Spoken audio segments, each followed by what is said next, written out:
It's just after 6:30 p.m. on November 13th, 1974. In Amityville, about 40 miles east of Manhattan, Bobby Kelski pulls a car into the driveway at 112 Ocean Avenue. 24-year-old Bobby kills the engine and climbs out of the car. In front of him looms an impressive 3-story house with white cladding and a barn-like roof. Bobby knows the house pretty well. It's where his friend Ronald DeFeo Jr. lives with his family.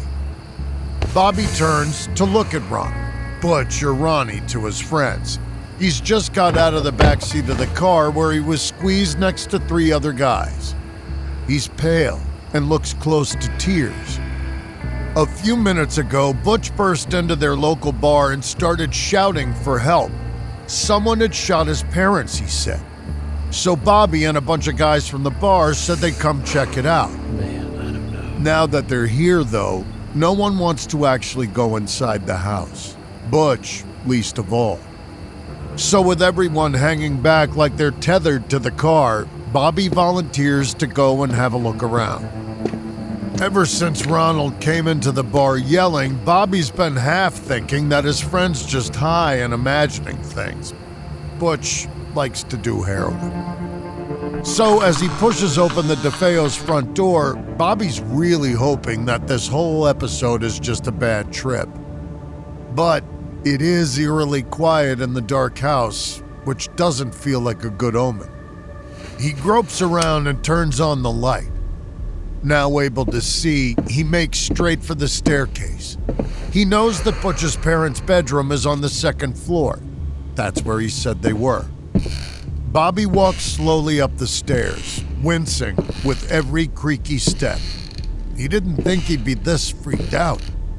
At the top of the stairs, there's a glow coming from one of the bedrooms. He moves a couple of paces towards the open door, but he doesn't need to go inside.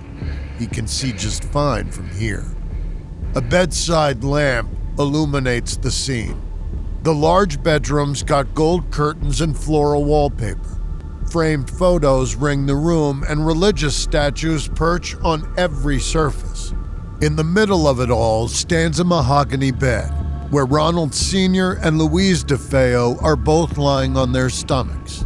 They could almost be sleeping, except that each has a pair of gunshot wounds in their back, and the sheets are soaked in blood.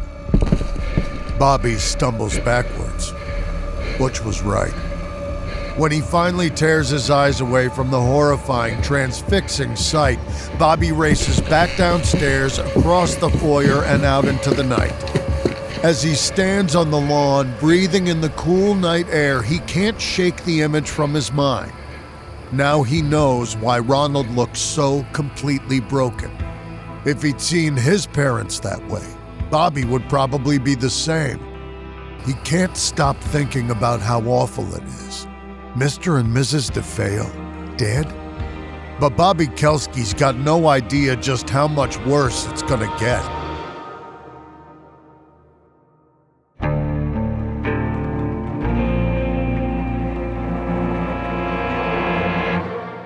From Airship, I'm Jeremy Schwartz, and this is American Criminals Halloween.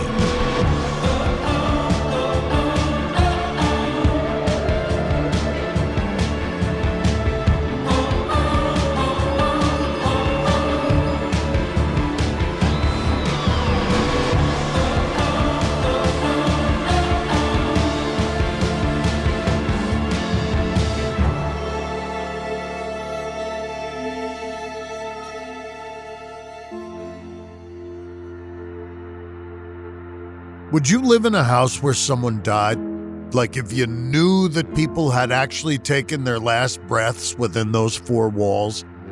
If it was a peaceful death, it doesn't sound like a big deal, right? Well, what about if they were murdered? Would that be okay? Or would you worry that the building would hold on to the memory of that horrific act? That the vibes would be all wrong? And if there were 6 murders, what then? Surely a home where 6 people were violently killed would be the last place anyone would want to live. If anywhere were going to be a haven for bad energy, it'd be a place like that. That's the story we're telling today.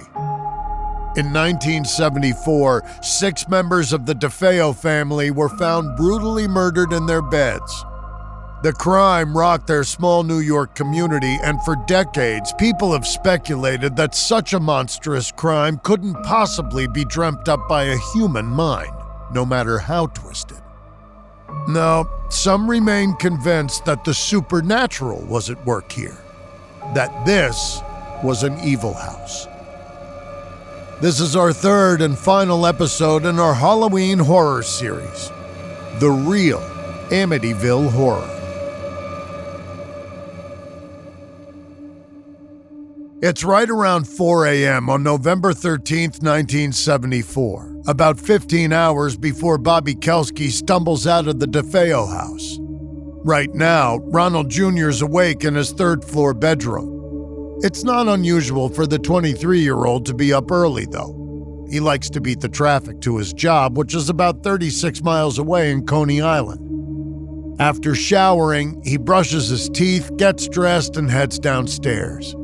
He grabs the keys to his blue 1970 Electra and heads out into the frosty morning. By the time Ronnie's turning onto Ocean Avenue, it's almost 5 a.m.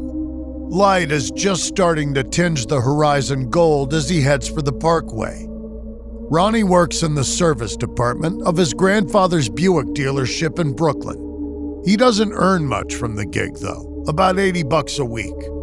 With inflation, that'd be about $540 today. Still not a lot, but he likes working there anyway. His father is in charge of the department, so Ronnie's got the run of the place. He'll do tune-ups, change oil, even wash cars sometimes, whatever he feels like. And because he's the son of the boss and grandson of the owner, no one can really tell him what to do. As for the money, that's not an issue for him. The DeFeos are pretty well off, and as long as Ronnie doesn't mouth off too much, his dad throws him an extra $500 or so every week. That's more than $3,000 with inflation. So, for a guy who still lives at home, it's a pretty sweet deal. With that much money coming in from his dad, Ronnie would probably give the job up if he could, but he can't. A year ago, he was caught in possession of a stolen outboard motor, and he's still on probation. He needs to keep showing up to the shop, so he's got pay stubs to show his probation officer. Still, he's never going to be Employee of the Month or anything like that. I mean, he likes to get there early when it's quiet because there's not a lot to do. Then he dips out as soon as he can. He's a 23-year-old. He's got better things to do. This morning, it takes him about an hour to get to the shop, which is still long before it opens. And he doesn't have his own keys. Might have something to do with his criminal record or the fact that there was a burglary at the shop a while back. The thief made off with $750, and the scheme had the distinct smell of an inside job. Most people think that Ronnie was probably involved, but they never accuse him to his face. They just don't trust him with a set of keys. So, with no way to get inside, Ronnie parks his car and heads across the street to his favorite diner to grab some food. By the time he's done with his breakfast of champions, an egg cream and a bran muffin, he can see that one of his colleagues has arrived to open up, which means it's time to start his day for real. It's a pretty quiet morning at the shop. Ronald Sr. is supposed to be taking one of Ronnie's little brothers to a doctor's appointment, so he's not around to keep an eye on things. That means it's a relaxed day. Ronnie tries calling home once or twice, telling his coworkers that he has to report to his probation officer before 8 p.m. tonight. The problem is that he left his pay stubs at home and he doesn't have a house key with him. So he needs to make sure someone can let him in later today. But no one's picking up at the DeFeo home. That's strange, but it's an issue he can deal with later. Around noon, Ronnie takes off. He figures he's put in enough effort for the day and it's time to have some fun. Leaving Brooklyn, he heads back towards Amityville, where he happens to drive past his friend Bobby Kelski. He stops to say hello and the guys chat about what their plans are for the day. Bobby is a former high school athlete and Ronnie's a former high school slacker. but their shared love of drinking and gambling has made them good buddies since graduation. While they're chewing the fat, Ronnie complains about needing to get his pay stubs from his locked home. But Bobby tells him that he just drove past the DeFeo house and there were cars in the driveway, so someone's there now.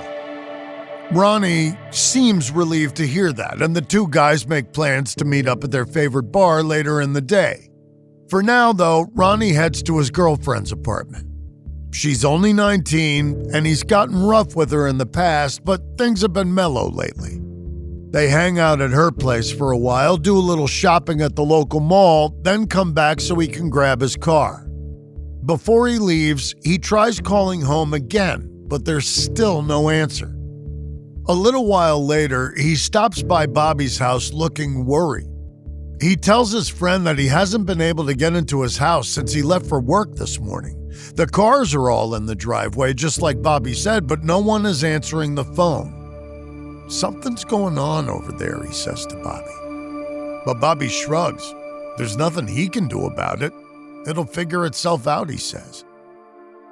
Ronnie nods. His friend's right. He'll just have to wait. And if the worst comes to worst, he can break a window to get in and risk his parents' wrath. After that, Ronnie's got nothing better to do with his time than head to the bar down the street from their family home. He downs 4, maybe 5 vodka 7s and is thinking about heading home when he runs into a couple of friends. He stops in at their place for a sec and shoots up some heroin they happen to have in the fridge. He's been using drugs since he was a teenager, and heroin is his current favorite. He tells people it helps him stay mellow. By the time he's shot up, Ronnie realizes that it's time to meet Bobby at Henry's bar, so he heads back there. He's got just enough time for a couple more drinks with his friend before he has to meet his probation officer. Just before 6:30, he gets off his stool, only stumbling slightly, and announces he's going to go home to get his pay stubs. And if he has to break in, so be it. In the time it takes Bobby to finish one drink and order another, Ronnie is back. He bursts through the door and starts yelling. He needs help, he says. Someone shot his parents. No one takes him seriously at first. It's the kind of thing that's gotta be a joke, but Ronnie keeps yelling. So Bobby stands up and says he'll come take a look. Ronnie says that's not enough. They need more people. So, after an awkward pause, some of the other regulars from the bar agree to go with them. They head out to the parking lot and cram into Ronnie's Buick. Bobby has to drive. Ronnie's too freaked out. The bar is just a few hundred feet away from the DeFeo house, so Bobby pulls into the driveway less than a minute after they left Henry's. No one wants to go inside, which leaves Bobby, as Ronnie's closest friend here, to head in alone. The rest of the guys huddle by the car, hands shoved in their pockets to keep them warm. Bobby's only inside for about a minute before he comes running back out, white as a sheet. Ronnie's right, he tells them. Mr. and Mrs. DeFeo are dead, shot right in their bed. With the worst confirmed, the guys head into the house to call the police. They report there's been a double murder at 112 Ocean Avenue in Amityville. But they're wrong, because this isn't just a double murder. It's so much worse.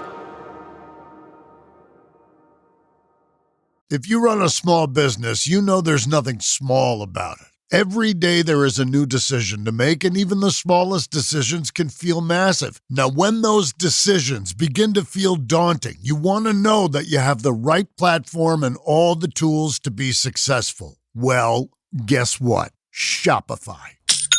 Shopify's point of sale system is a unified command center for your retail business. It brings together in-store and online operations across up to 1,000 locations. Imagine being able to guarantee that shopping is always convenient. Endless aisles, ship to customer, buy online, pick up in store, all made simpler so customers can shop how they want and staff have the tools to close the sale every time. And let's face it, acquiring new customers is expensive. With Shopify POS, you can keep shoppers coming back with personalized experiences and first-party data that gives marketing teams a competitive edge. In fact, it's been proven. Based on a report from EY, businesses on Shopify POS see real results, like 22% better total cost of ownership and benefits equivalent to an 8.9% uplift in sales on average relative to the markets that surveyed. Get all the big stuff for your small business right with Shopify. Sign up for your $1 per month trial and start selling today at shopify.com/American Criminal. Go to shopify.com/American Criminal. Shopify.com/American Criminal. If you're still overpaying for wireless, it's time to say yes to saying no.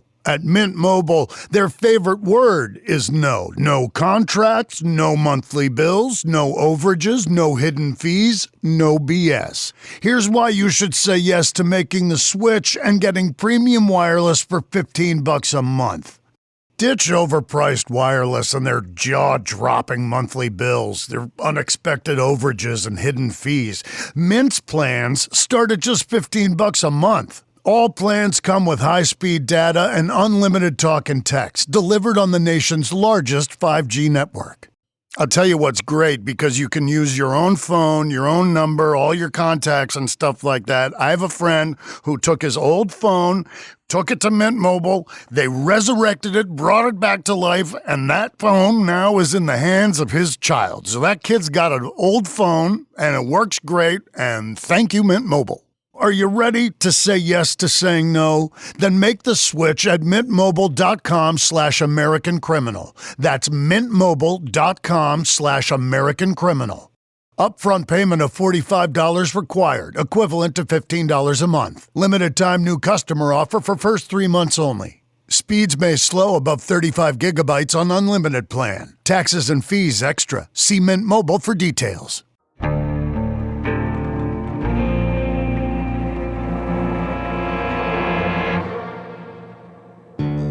It's 6:40 p.m. on November 13th, 1974.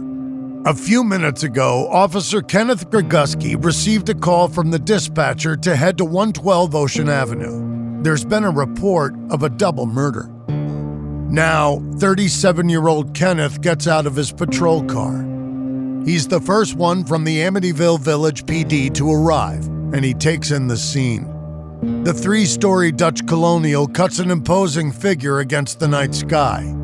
Near the top, a pair of windows sit just below the eaves, giving the impression of an oversized jack-o'-lantern. Kenneth walks into the house where a group of young men are in the kitchen. They direct him to the second floor. That's where the victims are, they say. So, Kenneth heads upstairs where he finds Louise and Ronald DeFeo Sr.'s lifeless bodies.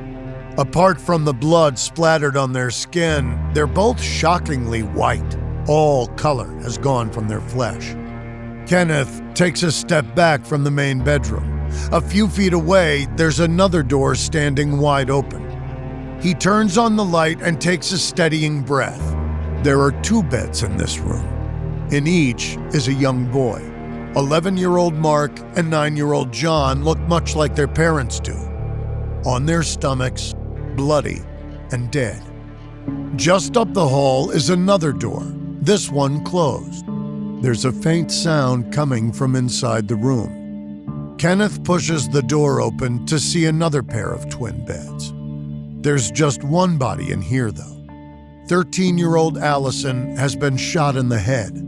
On the nightstand, an alarm clock is buzzing. It's been waiting for someone to switch it off since 7:15 this morning. Downstairs in the dining room, Kenneth places a call to department headquarters. He tells the operator that there are 5 bodies upstairs.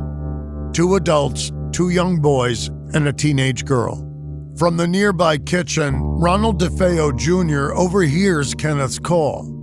After the cop hangs up, Ronnie tearfully tells him that there might be another body upstairs. He has 2 sisters, he says. Her bedroom is on the 3rd floor with his. Already dreading what he'll find, Kenneth heads up the stairs again, this time going all the way up to what he assumed was just an attic. Behind another closed door, he finds the body of 18-year-old Dawn. It's unlike anything Kenneth's ever seen, and by far the worst crime Amityville's ever known. 6 bodies in one house. Almost an entire family gone. But morning will have to wait. For now, it's time to find whoever did this. Later that night, Ronnie's sitting on the neighbor's porch where detectives have set up their command post. He's talking with 2 detectives. As the sole surviving member of his family, he's sure to have some valuable insight about what went down. And when the investigators ask him who might have wanted his family dead, he's got an answer ready. Ronnie starts talking about a family acquaintance that we'll call Joseph. According to Ronnie, this guy's a hitman in his 70s with ties to the mafia and some kind of score to settle with Ronnie, his family, or both. As he explains all of this, Ronnie gets more and more worked up. It seems to dawn on him that maybe this Joseph guy will be looking to finish the job. Or maybe Ronnie was the real target all along. What if he comes looking for him?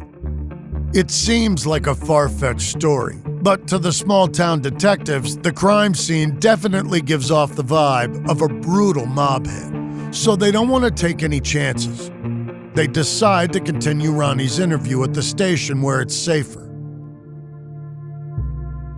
When they're ensconced somewhere more secure, Ronnie starts walking the detectives through his day. The early start, the few hours he spent at work, hanging with his girlfriend, drinks at the bar, the heroin, and then finding his parents' bodies. He speaks earnestly to the cops, telling them he's desperate to help in any way he can. They ask him about any guns the family might have in the house, suggesting that a burglar might have broken in, grabbed one, and started shooting.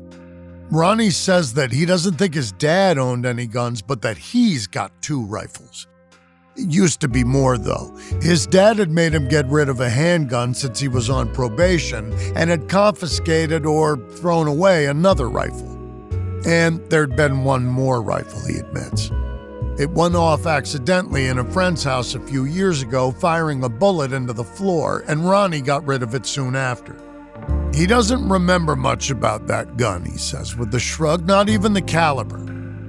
At the end of a long night of questioning, the cops take Ronnie to a storage room where there's a cot he can sleep on. He'll be safe from any hitmen here, they tell him. As Ronnie DeFeo settles down for a fitful sleep, the police continue their investigation.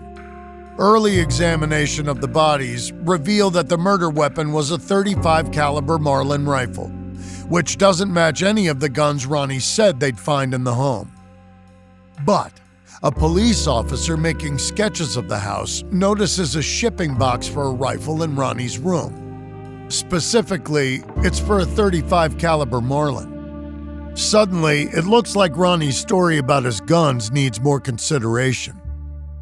About 5 a.m., the police get around to interviewing Ronnie's friend Bobby Kelski. When they arrive at the subject of the guns, Bobby's got some interesting things to say. Apparently, Ronnie's big into guns, so him not remembering the caliber of one of his rifles doesn't make any sense to Bobby. All of a sudden, red flags are flapping everywhere. After less than 12 hours of investigation, they've got a prime suspect, and he's asleep in their storage closet. Not long after sunrise, the cops pay Ronnie a visit in his makeshift bedroom. They wake him up and start reading him his rights. But the 23-year-old says he doesn't need his rights. He's been completely honest. He's not the one they want. This Joseph guy is. He's the dangerous one. But then things take a turn. Even while he's trying to convince the police to look for Joseph, Ronnie starts bad-mouthing his dead family members. His mom was a lousy cook, his father beat him, his brothers were pigs, and his sisters, I won't tell you what he said about them. But still, he insists that he's done nothing wrong. The questions continue, though. The detectives point out inconsistencies in Ronnie's story. He says he was home until about 5 a.m., but his family were all shot while they were in bed. So unless it went down right at sunrise, he must have been home when it happened. He said he doesn't remember much about his guns, but his best friend says that's not true. Slowly, Ronnie concedes that he hasn't been telling the whole truth. First, he admits through tears that he was at home when the murders happened. He says he heard 2 gunshots and hid in the closet until the coast was clear. Then he left for work without checking on his family, that's all. But the cops keep pushing, and Ronnie proves to be an incredibly suggestible suspect. The detective questioning him reasons that he must have heard more than 2 gunshots, that he had to have checked the bedrooms before he left the house, right? Ronnie nods and agrees. That's right, he did hear more gunshots. He did check on everyone. Little John's foot was shaking, he said, twitching. That's a very specific detail, and an incriminating one. The bullet that killed him hit John's spine, and the medical examiner has already noted in his findings that it would have likely made his leg spasm in the moments after he was shot. That's something only the shooter would have seen. After that, the cops get Ronnie to agree that his rifle was the murder weapon. It had to have been, they say. There was a box for the same kind of gun in his room. Ronnie nods and says that after he found everyone dead on the 2nd level, he went to check on Dawn. When he walked into her bedroom, he stepped on the gun, which had been left on the floor. Suddenly, he realized he was being framed for the murders and got rid of the rifle. Every time Ronnie changes his story, he sobs a little, telling the detectives that he didn't tell the truth at first because he didn't think they'd believe him. But they assure him they trust him. And that's when he changes it up again. Now, he says that Joseph, the mob hitman, and an accomplice broke in the middle of the night. They woke Ronnie up and made him watch as they killed his relatives one by one. They even made him shoot his father and brothers so that he'd be complicit and not rat them out. Hearing this, the detectives feign shock. It's an incredible story, they tell Ronnie, but they're confused about a few things. And as they keep pressing Ronnie on the details of his latest story, he breaks down, just as they wanted. He starts telling them what really happened last night. It was around 3 a.m. when Ronnie DeFeo woke with a start. He was in the living room where he fell asleep watching TV hours earlier. Now there was just static on the screen. Rubbing his eyes, he stood and headed for the stairs. He walked all the way up to his bedroom on the 3rd floor where his guns were. He picked up his .35 caliber Marlin, checked that it was loaded, then headed right back down to the 2nd floor. He went to his parents' room first, took careful aim, and shot 4 times. After that, he crossed the hallway to Allison's room and squeezed the trigger again. Next were his 2 brothers. He watched John's leg twitch for a second as he died. Downstairs, the family's English sheepdog was barking and howling at the sound of the gunshots. Ronnie ignored it. He always hated that dog. As he walked up to the 3rd floor, 19-year-old Dawn poked her head out of her room and asked what was going on. Ronnie told her that everything was fine and that she should go back to bed. Seconds later, he opened his sister's door and shot her too. It took just minutes for Ronald DeFeo Jr. to murder his entire family. Now, he had to clean up his mess. Starting in Dawn's room and working his way back downstairs, he collected the spent shells, then he bundled them into a couple of pillowcases with his bloody clothes. Once he'd showered, he gathered the guns and the pillowcases together and headed outside to his car. His first stop was at the edge of the canal that runs behind the family home. He pitched the murder weapon into the water, then drove to Brooklyn, where he dumped the rest of the evidence into a storm drain. Once he was done covering his tracks, he headed towards his grandfather's Buick shop to start work. He spent the rest of the day laying the groundwork for his alibi.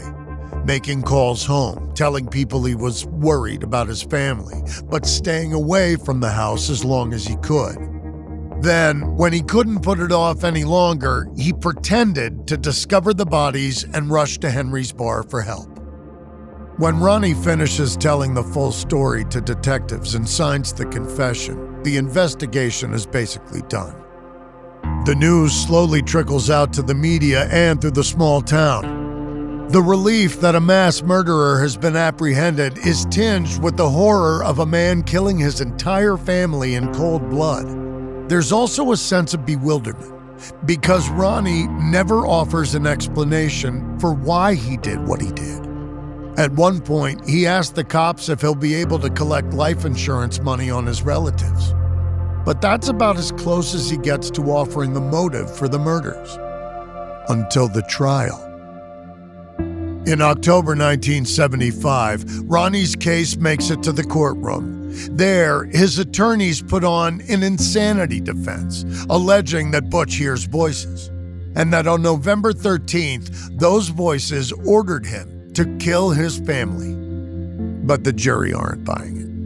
And just over a year after the DeFeo slayings, they find Ronnie guilty of 6 counts of second-degree murder. He's sentenced to 6 terms of 25 years to life.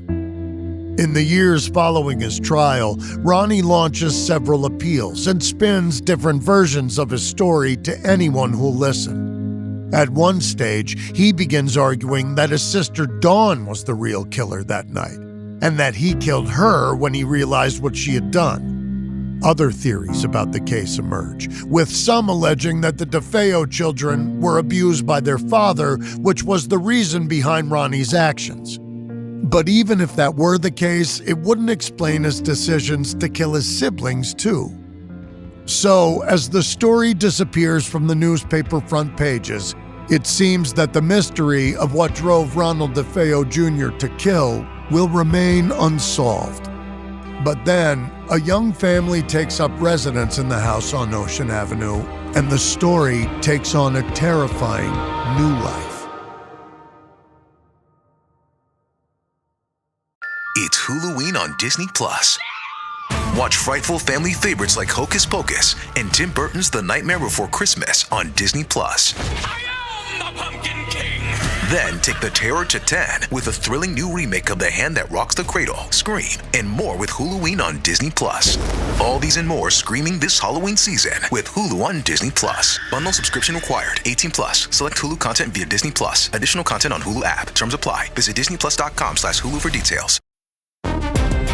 Icy Hot Pro with 2 max strength pain relievers.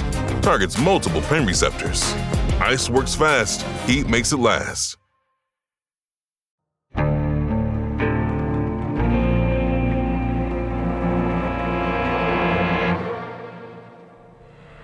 It's January 14th, 1976, and the front door to 112 Ocean Avenue comes flying open.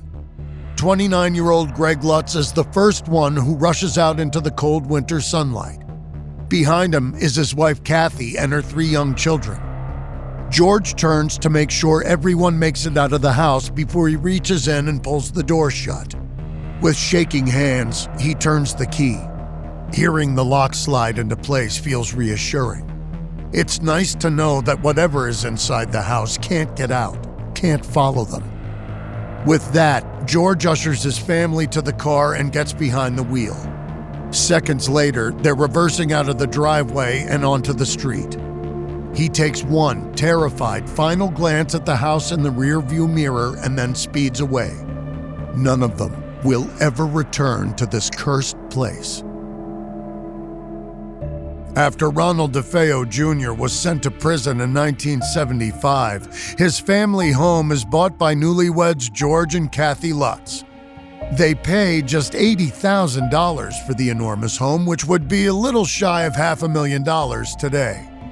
It's over their budget, but it's so much house for so little money that they can't resist, even after hearing about the murders that took place within. But of course, they got more than they bargained for. The family of 5 spend just 28 days living in the 3-story Dutch colonial before they flee, seemingly chased from the building by malevolent spirits.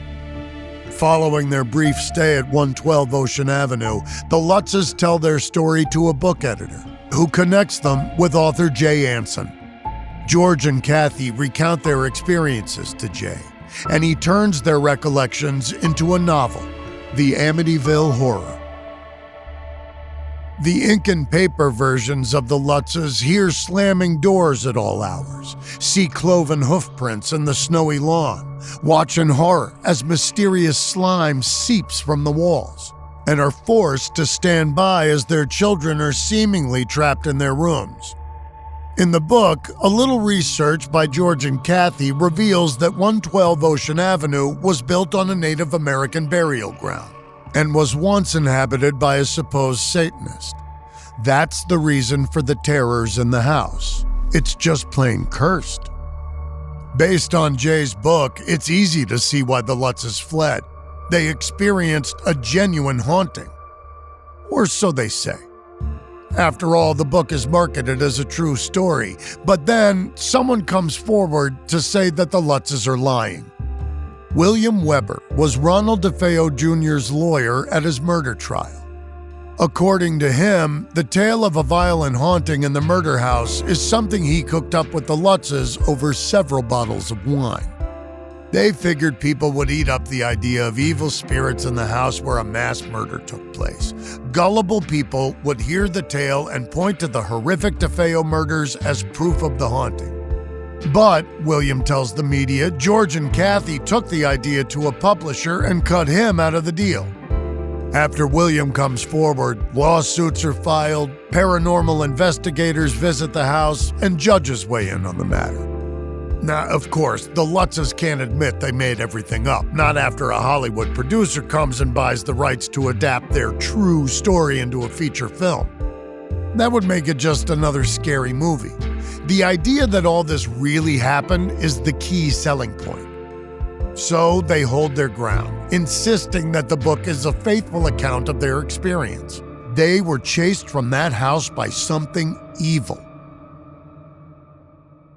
Over time, the debate about the Lutzes' truthfulness fades. By the time that movie hits the theaters in the summer of '79, George and Kathy's role in the tale is all but over. The facts of the DeFeo murders have been obscured by sensational claims about a haunted house supposedly built on a Native American burial ground.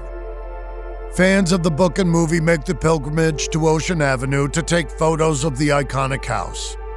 They knock on the door and ask to see inside. But aside from these uninvited visitors, none of the subsequent owners of 112 Ocean Avenue ever report anything strange going on in their house. As far as they're concerned, it's a perfectly normal place to live.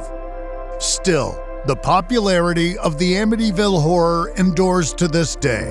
More than 20 films based on the setting have been produced over the decades, expanding on the myths the Lutzes and Jay Aronson created together. And each of them, intentionally or not, suggests an explanation for Ronald DeFeo's crimes.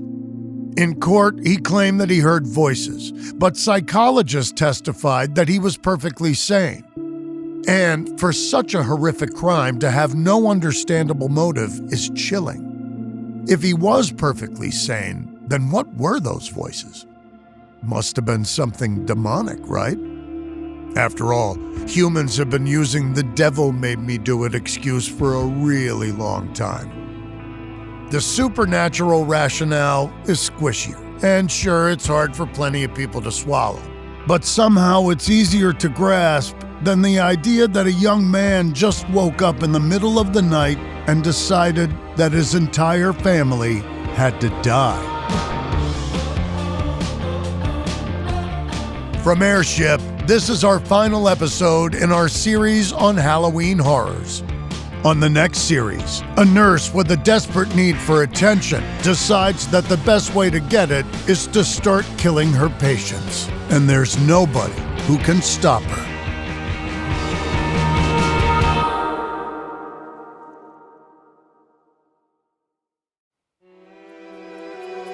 We use many different sources while preparing this episode. One we can particularly recommend is High Hopes, The Amityville Murders by Gerard Sullivan and Harvey Aronson. This episode may contain reenactments or dramatized details, and while in some cases we can't know exactly what happened, all our dramatizations are based on historical research. American Criminal is hosted, edited, and executive produced by me, Jeremy Schwartz. Audio editing and sound design by Sean Rule Hoffman. Music by Thrum. This episode is written and researched by Joel Callan. Managing producer Emily Burke.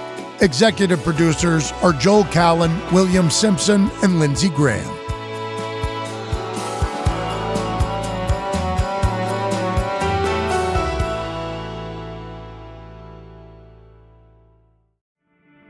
It was the spring of 1988, northwestern Alabama. A preacher commits a sin, a deeply personal transgression. And from there, everything spirals out of control. The amount of damage this man did is incalculable. It's still damaging all of us. It still hurts us to think about it. From Revisionist History, this is The Alabama Murders. Listen to Revisionist History, The Alabama Murders, anywhere you get podcasts.